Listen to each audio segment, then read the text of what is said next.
الحمدللہ رب العالمین والصلاة والسلام علی اشرف الانبیاء والمرسلین اما بعد فاعوذ باللہ من الشیطان الرجیم من ہمزہ ونفخہ ونفثہ بسم اللہ الرحمن الرحیم رب اشرح لی صدری ویسر لی امری واحلل عقدۃ من لسانی یفقہوا قولی اللہم انفعنا بما علمتنا وعلمنا ما ينفعنا وزدنا علما وبشر عباد الذين يستمعون القول فيتبعون أحسنه أولئك الذين هداهم الله وأولئك هم أولو الألباب أعوذ بالله من الشيطان الرجيم بسم الله الرحمن الرحيم حامیم تنزیل من الرحمن الرحیم۔ یہ نئی صورت ہم شروع کر رہے ہیں اور اس صورت کا نام سورہ فصلت ہے، جس میں کہ تیسری آیت کریمہ میں کتاب فصلت آیاتہ آیا ہے، تو اس اعتبار سے اسے سورہ فصلت بھی کہتے ہیں۔ اور اس صورت کے ناموں میں سے ایک نام سورہ حامیم سجدہ بھی ہے۔ اس صورت میں سجدہ ہے آگے جا کر، تو ایک اور سجدہ بھی ہے، ایک اور صورت بھی ہے جس میں سجدہ ہے، اس کے شروع میں الف لام میم آتا ہے 21ویں پارے میں، اس کو سورہ سجدہ یا سورہ الف لام میم سجدہ کہتے ہیں، وہ جو ہم فجر کی جمعے کے دن فجر کی نماز میں پہلی رکعت میں پڑھتے ہیں۔ اس صورت کو سورہ حامیم سجدہ کہتے ہیں یا سورہ فصلت کہتے ہیں۔ یہ وہ صورتیں ہیں جو صورتیں حامیم سے شروع ہو رہی ہیں۔ یہ کتنی صورتیں ہیں جو حامیم سے شروع ہوتی ہیں؟ سر 6 ہے۔ یہ 7 صورتیں اکٹھی ہیں جو حامیم سے شروع ہوتی ہیں۔ سورہ زمر ہم نے پڑھی، سورہ زمر کے شروع میں تنزیل الکتاب تو ہے، عام طور پہ تنزیل الکتاب ان صورتوں میں آتا ہے کہ جن صورتوں میں پیچھے حروف مقطعات ہوتے ہیں۔ سورہ زمر 23ویں پارے کی آخری صورت ہے، اس میں پیچھے حروف مقطعات میں سے کوئی حرف نہیں ہے۔ تنزیل الکتاب ہے، عام طور پہ تنزیل سے کوئی صورت شروع نہیں ہوتی، وہ حروف مقطعات سے شروع ہوتی ہے، پھر آگے تنزیل الکتاب من اللہ العزیز الحکیم، تنزیل الکتاب من اللہ العزیز العلیم، تنزیل من الرحمن الرحیم، اس انداز سے صورتیں ہوتی ہیں۔ یہ سورہ زمر ایسی صورت ہے واحد کہ اس کی ابتدا تنزیل الکتاب سے ہوتی ہے، اس سے پیچھے کوئی حروف مقطعات میں سے کوئی نہیں ہے۔ لگتا ہے کہ یہاں پیچھے سے مس ہو گیا حروف مقطعات میں سے کوئی حروف، اللہ کی حکمت بالغہ ہے، اللہ کو پتہ ہے یہاں کوئی حروف مقطعات میں سے نہیں ہے سورہ زمر میں۔ لیکن اس کے بعد کیا ہے؟ اس کے بعد آگے 7 صورتیں ہیں، سورہ غافر یا سورہ مومن۔ پہلی صورت وہ بھی حامیم سے شروع ہو رہی ہے، یہ پہلی صورت ہے حامیم صورتوں میں سے، ان کو حوامیم کہتے ہیں، حوامیم، سور حوامیم۔ پہلی صورت سورہ غافر یا سورہ مومن جو ہم مکمل کر چکے ہیں۔ دوسری صورت سورہ فصلت ہے، جس کو سورہ حامیم سجدہ، ہمارے پاکستانی مصاحف میں اس کو حامیم سجدہ کہتے ہیں، عرب مصاحف میں اس کو سورہ فصلت لکھا جاتا ہے۔ میں نے وجہ بتا دی دونوں کی۔ حامیم سجدہ اس لیے کہتے ہیں کہ حامیم سے شروع ہو رہی ہے اور اس میں سجدہ موجود ہے۔ سورہ فصلت اس لیے کہتے ہیں کہ اس میں تیسری آیت کریمہ میں فصلت موجود ہے۔ یہ ایک ایسی کتاب ہے جس میں تفصیل ہے ہر چیز کی۔ قرآن کی صفت بیان ہوئی ہے عظیم، کہ قرآن کریم کی آیات بڑی کھول کھول کر بیان کر دی گئی ہیں، ہر چیز کی تفصیل بیان کر دی گئی۔ یہ دوسری صورت ہے حامیم، صورت حوامیم میں سے۔ تیسری صورت سورہ شورا ہے، وہ حامیم عین سین قاف، اس میں ایک نہیں دو حروف مقطعات، ایک حامیم بھی اور ایک عین سین قاف بھی۔ یہ تیسری صورت ہوئی، یہ بھی حامیم سے شروع ہوئی، سورہ شورا۔ چوتھی صورت سورہ زخرف، یہ بھی حامیم سے شروع ہوتی ہے۔ یہ چوتھی صورت ہو گئی مسلسل، یہ چوتھی صورت ہے جو حامیم سے شروع ہو رہی ہے۔ سورہ زخرف سے آگے سورہ دخان، یہ کون سے نمبر کی صورت ہوئی جو حامیم سے شروع ہو رہی ہے؟ 5واں نمبر۔ 5ویں نمبر کی صورت ہوئی، یہ بھی حامیم سے شروع ہو رہی ہے۔ اس سے اگلی صورت کون سی ہے؟ سورہ جاسیہ، یہ بھی حامیم سے شروع ہو رہی ہے۔ 25ویں پارے کی ساری صورتیں وہ حامیم سے شروع ہو رہی ہیں۔ 25ویں پارے کی سورہ شورا بھی، سورہ زخرف بھی، سورہ دخان بھی، سورہ جاسیہ بھی۔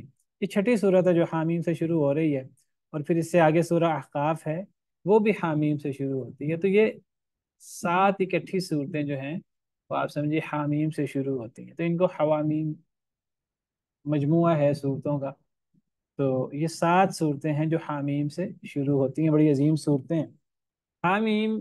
سر یہ سورہ حروف. غافر تو جیسے کہ ہم کہہ رہے ہیں کہ اس میں نہیں ہے، تو ہم پھر بھی اس کو حامی میں ہی لیں گے؟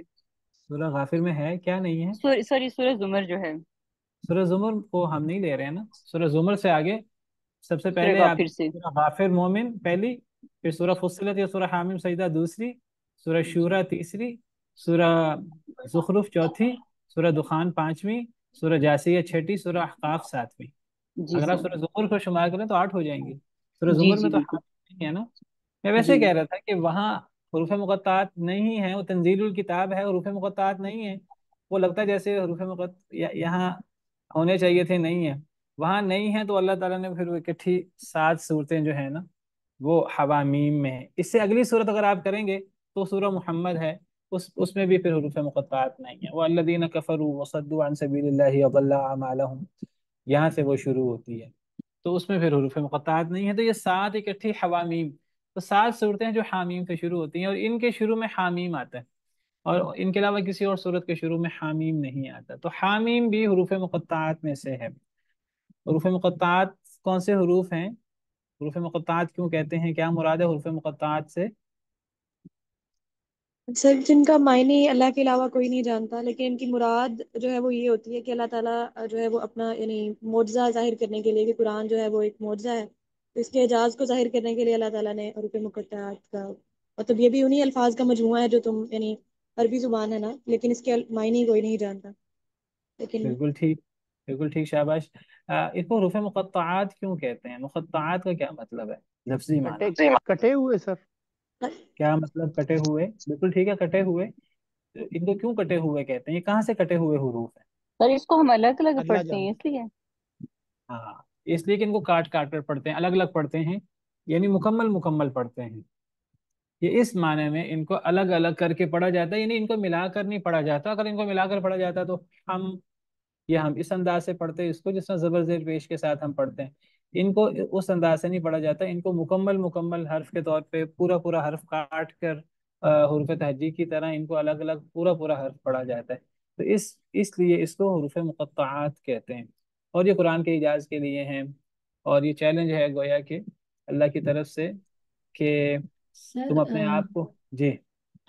سر یہ ایسے ہے نا کہ جیسے یہ حام میم کہ جیسے ان کو اللہ تعالیٰ نے کسی آمین. مقصد کے لیے ان کا جو ہے وہ لفظ رکھا ہے، اور یہ اللہ کی زبان میں کسی ایبریویشن کا پیش خیمہ صحیح ہے، یہ ہمیں کچھ بتاتے ایسا ہی ہیں. ہے، لیکن ہمیں چیلنج ہے کہ اس کا معنی آپ بتائیں. کوئی نہیں بتا سکتا، قیامت تک نہیں بتا سکتا اس کا حقیقی معنی.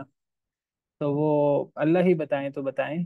تو اس کا کوئی بھی اس کا معنی بیان کر دے، تکے لگاتے ہیں لوگ، تو کوئی اس کا حتمی معنی بیان نہیں کر سکتا. تو اس کا یعنی ہم اس لیے یہی کہتے ہیں اللہ اعلم بمرادہ. ان کا حقیقی معنی کیا ہے وہ اللہ ہی جانتے ہیں.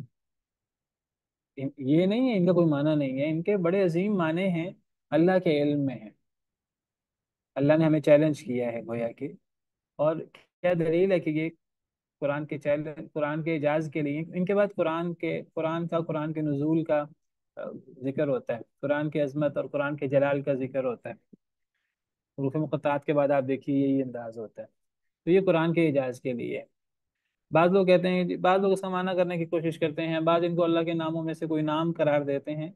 تو یہ طریقہ کار صحیح نہیں. جس طرح یاسین کے بارے میں، طٰہٰ کے بارے میں کچھ لوگ کہتے ہیں، شاید اس لیے کہتے ہیں کہ ان کے بعد اگلی آیت کریمہ میں نبی کریم صلی اللہ علیہ وسلم کو مخاطب کیا. تو بعض کہتے ہیں اصل میں یہ نبی کریم صلی اللہ علیہ وسلم کے مبارک نام ہے یاسین. کچھ لوگ کہتے ہیں وہی یاسین وہی طٰہٰ نبی کریم صلی اللہ علیہ وسلم کو. تو یہ کہنا کہ یہ نبی کریم صلی اللہ علیہ وسلم کا نام ہے، تو کیا دلیل ہے اس بات کی؟ اس بات کی دلیل چاہیے. حروف مقطعات میں سے ہے، یاسین بھی حروف مقطعات میں سے ہے، طٰہٰ بھی حروف مقطعات میں سے ہے، نون بھی حروف مقطعات میں سے ہے، صاد بھی، سورہ نون والقلم، اور سورہ صاد والقرآن ذی الذکر، سورہ قاف والقرآن المجید، یہ سارے حروف مقطعات میں سے ہیں. کسی جگہ ایک ایک حرف آتا ہے، کسی جگہ 2 حروف آتے ہیں، کسی جگہ جیسے حامیم ہے 2 حروف ہیں، طاسین ہے 2 حروف ہیں، کسی جگہ 3 حروف آتے ہیں جیسے الف لام میم، جس طرح طاسین میم، جس طرح عین سین قاف وغیرہ، الف لام میم، الف لام را وغیرہ. تو یہ 3 ہیں، کسی جگہ 4 ہیں، جیسے الف لام میم صاد، جیسے الف لام میم را کاف وغیرہ. ہا یا عین صاد. وہ زیادہ ہیں، وہ 5 ہیں. کاف ہا یا عین صاد تو 5 بھی ہیں، 1 بھی ہیں، 2 بھی، 3 بھی، 4 بھی، 5 بھی. تو یہ بڑی حکمتیں ہیں ان میں، اور ان کے بڑے گہرے معنی ہیں، لیکن ہم ان کے معنوں کو جان نہیں سکتے. ہمارے پاس کوئی ایسا ذریعہ نہیں ہے. ایک ہی ذریعہ نبی کریم صلی اللہ علیہ وسلم، تو نبی صلی اللہ علیہ وسلم سے یہ معنی ہمیں نہیں بتائے گئے، تو گویا کہ ہم یہ معنی بالضبط بیان نہیں کر سکتے. تو یہ قرآن کریم کے اعجاز کے لیے ہیں. یہ چیلنج ہے کہ ان کا معنی کر کے دکھاؤ، کوئی نہیں کر کے دکھا سکتا، کوئی اس چیلنج کو پورا نہیں کر سکتا. تو اس سے قرآن کا معجزہ ہونا ثابت ہوتا ہے. تو اگر یاسین اور طٰہٰ کو اس معنی میں ہم نے حروف مقطعات کہنا ہے، بعض لوگ کہتے ہیں شاید اس کی وجہ سے کہتے ہیں کہ ان کے بعد جو ہے نا وہ نبی کریم صلی اللہ علیہ وسلم کو مخاطب کیا گیا ہے. طٰہٰ ما انزلنا علیک القرآن لتشقى، وہ کہتے ہیں ما انزلنا علیک القرآن لتشقى، کہتے ہیں جی نہیں نازل کیا ہم نے آپ پر، اے اللہ کے نبی صلی اللہ علیہ وسلم، قرآن کو لتشقى، کہ آپ مشکل میں پڑ جائیں. وہ کہتے ہیں کہ اب نبی صلی اللہ علیہ وسلم کو مخاطب کیا گیا ہے تو پتہ لگا یہ طٰہٰ اصل میں یا طٰہٰ ہے، اے طٰہٰ نہیں نازل کیا ہم نے آپ پر قرآن. تو کہتے ہیں گویا کہ طٰہٰ نبی کریم صلی اللہ علیہ وسلم کا نام نامی ہوا. یہ تو صحیح نہیں ہے. یعنی نبی کریم صلی اللہ علیہ وسلم کو مخاطب کیے بغیر بھی قرآن کریم میں کتنی جگہ اللہ تعالیٰ نے اب مثلا دیکھیے کہ اس سے اوپر ہی آیت لے لیجیے، ان الذین آمنوا وعملوا الصالحات سیجعل لهم الرحمن ودا. اللہ تعالیٰ ایمان والوں کا ذکر کر رہے ہیں، جو لوگ ایمان لائے اور نیک عمل کیے، اللہ تعالیٰ ان کو اللہ تعالیٰ ان سے محبت کرتے ہیں، محبت کریں گے اللہ تعالیٰ ان سے، قیامت کے دن اللہ انعام دیں گے. فإنما یسرناہ بلسانک، اچانک اب اللہ تعالیٰ نبی صلی اللہ علیہ وسلم کو تذکرہ فرما رہے ہیں اور نبی صلی اللہ علیہ وسلم کو مخاطب فرما رہے ہیں. اب پیچھے نبی صلی اللہ علیہ وسلم کو مخاطب تو نہیں کیا گیا کہ یا محمد یا ایھا النبی فإنما یسرناہ بلسانک، آپ کو مخاطب تو نہیں کیا گیا. تو نبی کریم صلی اللہ علیہ وسلم کو مخاطب کیے بغیر بھی تو آپ کو مخاطب کیا جا سکتا ہے، جیسے اوپر ہی ذکر ہے. اور بہت ساری قرآن کی ایسی آیات ہیں. تو ما انزلنا علیک القرآن میں نبی صلی اللہ علیہ وسلم کو مخاطب کیا گیا، تو کیا ضروری ہے یہ کہ پیچھے وہ طٰہٰ یا طٰہٰ کے معنی میں ہو اور یہ نبی کریم صلی اللہ علیہ وسلم کا نام نامی ہو؟ اس کی دلیل چاہیے. یہ کہنا کہ جی بعد میں آپ کو مخاطب کیا گیا ہے اس سے پتہ لگتا ہے کہ یہ آپ کا نام ہے، یہ تو صحیح نہیں ہے. یاسین کے بارے میں کوئی بندہ کہے یاسین والقرآن الکریم بالقرآن الکریم انک لمن المرسلین والقرآن الحکیم لمن المرسلین، ہاں یاسین والقرآن الحکیم انک لمن المرسلین. اب جی انکا نبی صلی اللہ علیہ وسلم کو مخاطب کیا گیا ہے، اس لیے گویا کہ یاسین نبی صلی اللہ علیہ وسلم کا نام ہوا.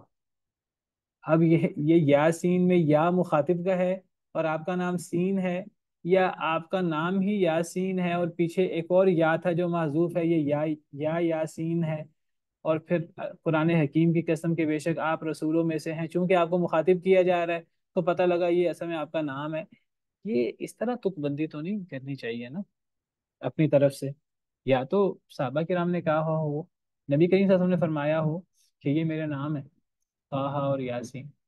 اگر یہ طٰہٰ اور یاسین کو اس معنی میں نبی کریم صلی اللہ علیہ وسلم کے نام کہنا ہے کہ ان کے بعد نبی صلی اللہ علیہ وسلم کو مخاطب کیا گیا ہے، تو قرآن کریم کے کئی ایسے حروف مقطعات ہیں کئی صورتوں کے شروع میں ان کے بعد نبی صلی اللہ علیہ وسلم کو مخاطب کیا گیا ہے.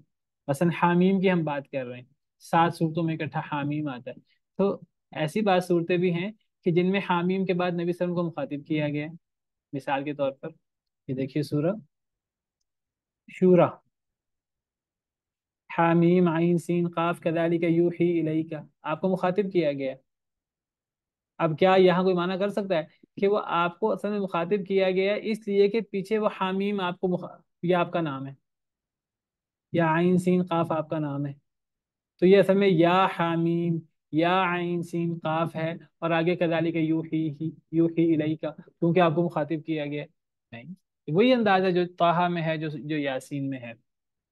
تو اس طرح اپنی طرف سے تک بندی، اپنی طرف سے اندازے اٹکل پچو لگانا یہ صحیح نہیں ہے.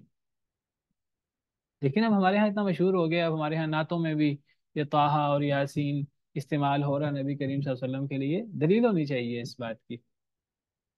یا تو نبی صلی اللہ علیہ وسلم نے خود فرمایا ہو یہ میرے نام ہے تو ٹھیک ہے، علی الرأس والعین، یا صحابہ کرام نے فرمایا ہو نبی صلی اللہ علیہ وسلم سے سن کر، تو ہم کہیں گے ٹھیک ہے جی، صحابہ کرام نے بیان کیے۔ اپنی طرف سے کیسے یہ اس طرح کر کے کہا جا سکتا ہے؟ حامیم کی بات چل رہی تھی تو میں نے پھر حامیم کو بھی نبی صلی اللہ علیہ وسلم کا نام کہنا چاہیے پھر، کیونکہ اس کے بعد بھی نبی صلی اللہ علیہ وسلم کو مخاطب کیا گیا، کذالک یوحی الیک، اسی طرح وحی کی گئی آپ کی طرف۔ نہیں تو یہ نبی صلی اللہ علیہ وسلم کو تو مخاطب کئی دفعہ پیچھے آپ کا نام لیے بغیر بھی تو آپ کو مخاطب کیا گیا، کہ قرآن کریم کے بہت سارے مقامات دکھائے جا سکتے ہیں کہ آپ کو یا محمد یا ایھا النبی یا ایھا الرسول کہے بغیر آپ کو مخاطب کیا گیا ہے، تو یہاں اس انداز سے آپ کو مخاطب کیوں نہیں کیا جا سکتا؟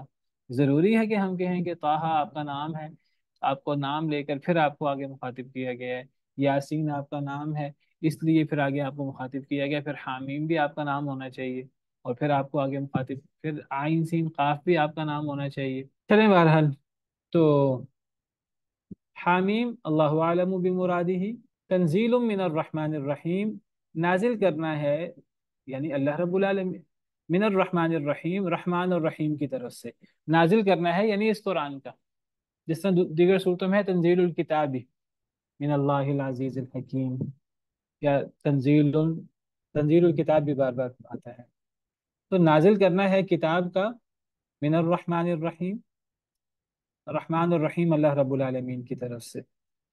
اللہ رب العالمین نے قرآن کے نزول کے ساتھ جو اپنی صفت بیان کی وہ رحمان الرحیم، کہ رحمان اور رحیم رب نے قرآن نازل کیا ہے۔ اس سے پتہ لگتا ہے کہ قرآن کا نازل کرنا اللہ رب العالمین کی کتنی بڑی رحمت ہے، قرآن کا نازل کرنا اللہ رب العالمین کی سب سے بڑی رحمت ہے، یاد رکھیے۔ یعنی لوگوں کے لیے اللہ تعالیٰ بتائیں کہ لوگوں نے کیسے زندگی گزارنی ہے، لوگوں کو کیا کرنا ہے کہ لوگ دنیا اور آخرت میں کامیاب ہوں، جب اللہ رب العالمین خود یہ بات بتا دیں تو یہ اللہ رب العالمین کا اپنے بندوں پر کتنا بڑا احسان ہے۔ بندے تو نہیں جان سکتے کہ ہم کیا کریں، اللہ بتائیں گے لوگ کیا کریں، تو یہ اللہ نے بتایا ہے قرآن میں، تو قرآن سے بڑا اللہ کا انعام کیا ہو سکتا ہے؟ اللہ کی سب سے بڑی رحمت ہے۔ تو فرمایا کہ تنزیل من الرحمن الرحیم، یہ قرآن کا نازل کرنا ہے اللہ رحمان الرحیم کی طرف سے، تو قرآن کا نزول اللہ رب العالمین کی سب سے بڑی رحمت ہوا۔ اسی معنی میں نبی کریم صلی اللہ علیہ وسلم کو نبی کے طور پر مبعوث کرنا یہ اللہ رب العالمین کی سب سے بڑی رحمت ہے۔ وما ارسلناک الا رحمۃ للعالمین، کیوں؟ کیونکہ نبی صلی اللہ علیہ وسلم اللہ کے نمائندہ ہوتے ہیں، اور اللہ کی طرف سے قرآن اور جو وحی خفی ہے سنت وہ امت کے لیے پیش کرتے ہیں، تو نبی بھی سب سے بڑی رحمت ہوئے۔ اصل رحمت کیا ہے؟ اصل رحمت تو ہمارا دین ہے، قرآن ہے، حدیث ہے، اللہ کے احکامات ہیں جو اللہ ہمارے لیے نازل کرتے ہیں، جن کو ہم کئی دفعہ بوجھ سمجھتے ہیں، حالانکہ سب سے بڑی رحمت اللہ رب العالمین کا قرآن ہے۔ کتاب فصلت آیاتہ، یہ کتاب کھول کھول کر بیان کر دی گئی اس کی آیتیں، قرآن عربی، یہ عربی قرآن ہے، لقوم یعلمون، اس قوم کے لیے جو جانتے ہیں، تو اس کتاب کی آیتیں کھول کھول کر بیان کر دی گئی ہیں۔ اللہ نے قرآن کریم میں عقائد، عبادات، معاملات، احکامات بڑے کھول کر بیان کیے ہیں قرآن میں۔ قرآن یعنی قرآن میں، اور قرآن کی تشریح حدیث مبارکہ میں۔ قرآن اپنی تشریح کے ساتھ مکمل ہوتا ہے، اپنے بیان کے ساتھ مکمل ہوتا ہے، اور قرآن کا بیان حدیث ہے۔ تو قرآن اور حدیث میں یہ ایک ایسی کتاب ہے کہ اس میں اور اس کے بیان میں اللہ رب العالمین نے آیات، احکامات، اللہ نے بہت کھول کر بیان کر دی ہیں۔ اگر ہمیں مسئلوں کا حل کرنا ہے تو مسئلوں کا حل کیسے ہوگا؟ قرآن حدیث سے، قرآن اور قرآن کے بیان سے۔ اسی لیے یہ قرآن کے مبارک ناموں میں سے ایک نام الفرقان بھی ہے۔ تبارک الذی نزل الفرقان علی عبدہ، بہت بابرکت ہے وہ ذات جس نے فرقان نازل کیا اپنے بندے پر، اور یہ پچھلی کتابوں کی بھی صفت ہے، تورات بھی فرقان تھی۔ وَلَقَدْ آتَيْنَا مُوسَى وَهَارُونَ الْفُرْقَانَ، ہم نے موسیٰ اور ہارون کو فرقان عطا کی تھی، یعنی تورات تھی۔ قرآن بھی تورات، اللہ کی کتابیں، اللہ کی وحی فرقان، قرآن بھی فرقان ہے، پچھلی کتابیں بھی فرقان تھیں۔ تو قرآن اور قرآن کا بیان، حدیث مبارکہ، اس میں اللہ کے احکامات کھول کھول کر بیان کر دیے گئے ہیں، کوئی مسئلہ حل کرنا ہے تو کتاب و سنت سے بڑا ہمارے پاس ذریعہ کیا ہے؟ کیسے ممکن ہے کہ کتاب و سنت موجود ہو اور اختلاف باقی رہ جائے، فرقہ واریت باقی رہ جائے، پھر فرقہ واریت، اور پھر وہ ایک سمجھ نہیں آتا کیسے ہو سکتا ہے، اور فرقہ واریت کیا ہے وہ بھی پتہ لگ جاتا ہے۔ دیکھیے کتاب و سنت کے احکام کو سمجھنے میں اختلاف ہو سکتا ہے فہم کا، یہ فرقہ واریت نہیں ہے۔ فرقہ واریت کیا ہے؟ فرقہ واریت کتاب و سنت کے خلاف جانا ہے، کتاب و سنت کو چھوڑ کر کسی اور چیز کو لے لینا، یہ فرقہ واریت ہے۔ کتاب و سنت کے قرآن کریم میں کسی آیت کے فہم میں اختلاف ہو جائے، یہ معنی بھی بن رہا ہے، یہ معنی بھی بن رہا ہے، کوئی واضح دلیل نہیں ہے، تو دونوں معنی ہو سکتے ہیں۔ اگر کوئی کسی کو یہ معنی سمجھ آ رہا ہے وہ یہ معنی لے رہا ہے اللہ سے ڈرتے ہوئے، کسی کو یہ معنی سمجھ آ رہا ہے وہ یہ معنی لے رہا ہے اللہ سے ڈرتے ہوئے، تو دونوں صحیح ہیں، یہ فرقہ واریت نہیں ہے۔ صحابہ کرام میں اختلاف تھا، صحابہ کرام میں فرقہ واریت نہیں تھی۔ فرقہ واریت یہ نہیں ہے۔ فرقہ واریت کیا ہے؟ کتاب و سنت کو چھوڑ کر کسی اور کی بات کو لینا، چاہے وہ کوئی بڑے سے بڑا ہی کیوں نہ ہو، کوئی بڑے سے بڑا حکمران، کوئی بڑے سے بڑا عالم ہی کیوں نہ ہو، کتاب و سنت کو چھوڑ کر اس کی بات لے لینا۔ اسی لیے اللہ تعالیٰ فرماتے ہیں کہ اتحاد کیسے ہو سکتا ہے؟ اعتصام بالکتاب سے، اعتصام بالکتاب والسنہ، واعتصموا بحبل اللہ جمیعا ولا تفرقوا، اے لوگو اللہ کی رسی کو مضبوطی سے تھام لو اور تفرقہ بازی نہ کرو۔ اور جو لوگ تفرقہ بازی کرتے ہیں، تفرقہ بازی کون کرتے ہیں یاد رکھیے، تفرقہ بازی یہ نہیں ہوتی کہ ایک طرف زیادہ لوگ ہیں ایک طرف تھوڑے لوگ ہیں تو تھوڑے لوگ فرقہ باز ہیں، نہیں، فرقہ باز وہ لوگ ہوں گے، فرقہ واریت کا شکار وہ تھوڑے ہوں یا زیادہ ہوں جو کتاب و سنت سے الگ ہوں گے۔ جو کتاب و سنت پر ڈٹے ہوئے ہیں وہ ایک بندہ ہی کیوں نہیں ہے، چند لوگ ہی کیوں نہیں ہیں، تو وہ الجماعت ہیں، وہ تو اصل چیز کو تھامے ہوئے ہیں۔ جو اس اصل چیز سے ہٹ جاتے ہیں وہ فرقہ واریت کا شکار ہے، اور جو فرقہ واریت کا شکار ہو جائے، نہ اس کا اللہ سے کوئی تعلق ہے نہ اس کا رسول اللہ سے کوئی تعلق ہے صلی اللہ علیہ وسلم۔ اس لیے اللہ تعالیٰ فرماتے ہیں ان الذین فرقوا دینہم وکانوا شیعا لست منہم فی شیء، وہ لوگ جو فرقوں میں بٹ گئے، گروہوں میں، فرقوں کا شکار ہو گئے، گروہوں میں بٹ گئے، اے نبی آپ کا ان سے کوئی تعلق نہیں، جب نبی کا ان سے کوئی تعلق نہیں، ان کا نبی سے کوئی تعلق نہیں، وہ اپنے آپ کو نبی کا امتی نہ کہیں، وہ فرقہ واریت کا شکار ہے۔ اور فرقہ واریت کیا ہے؟ فرقہ واریت تو کتاب و سنت کے خلاف جانا ہے، اور فرقہ واریت ہوتی ہی علم آنے کے بعد علم کو چھوڑنے سے۔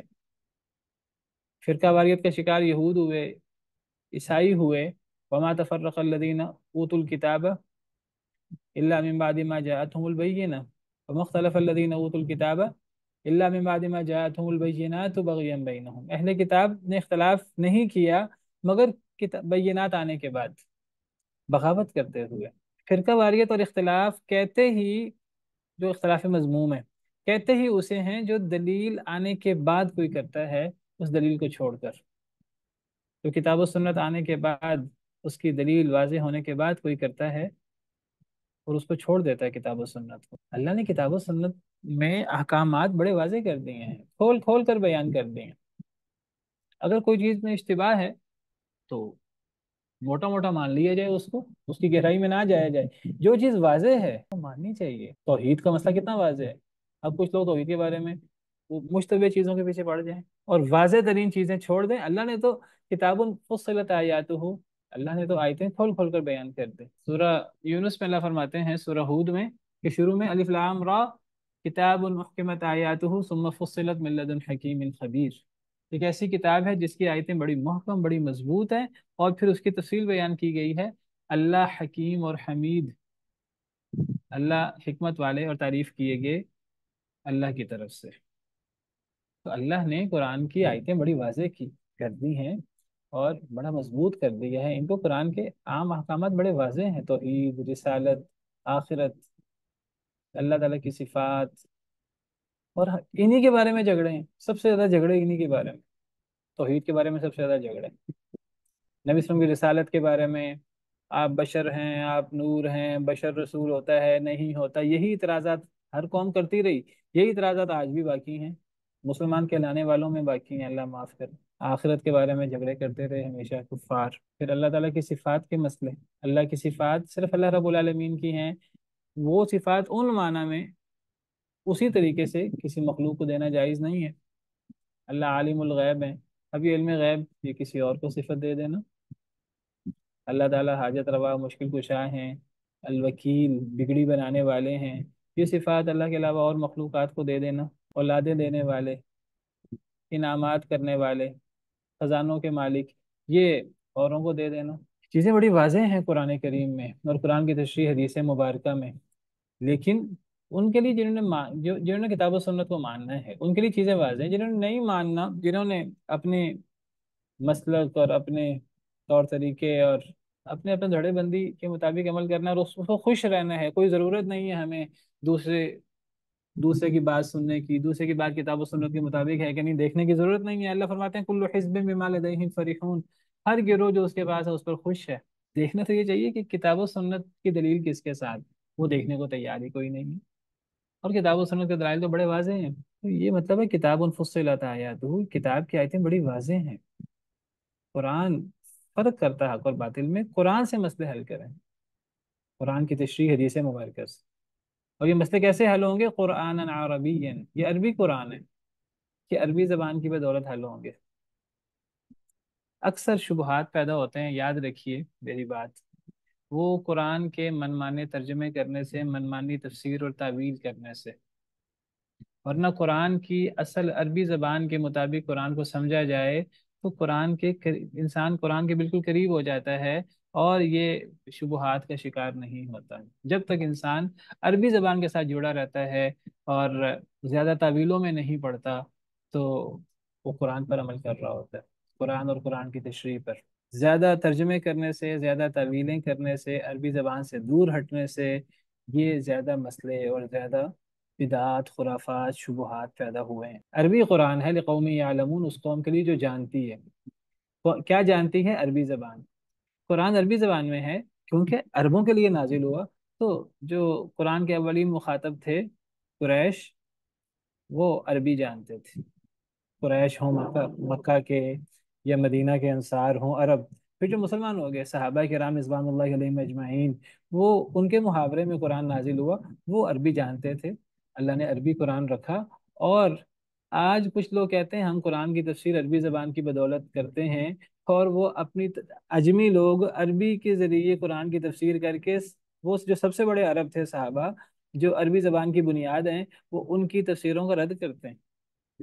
کتنا بڑا یہ ایک فتنہ ہے کہ عربیت کی بیس پر ہم قرآن کی تفسیر کریں گے، اور کیا تفسیر کرتے ہیں؟ صحابہ کی تفسیر کے خلاف۔ اللہ کہتے ہیں اللہ نے عربی قرآن اتارا اس قوم کے لیے جو عربی جانتی تھی، اس لیے عربی میں اتارا۔ بشیروں و نذیرہ، یہ قرآن بشارت دیتا ہے اور ڈراتا ہے۔ فَأَعْرَضَ أَكْثَرُهُمْ فَهُمْ لَا يَسْمَعُونَ، اکثر لوگ اعراض کرتے ہیں تو وہ سنتے نہیں۔ چلیں اسی پر بس کرتے ہیں، باقی انشاءاللہ آئندہ۔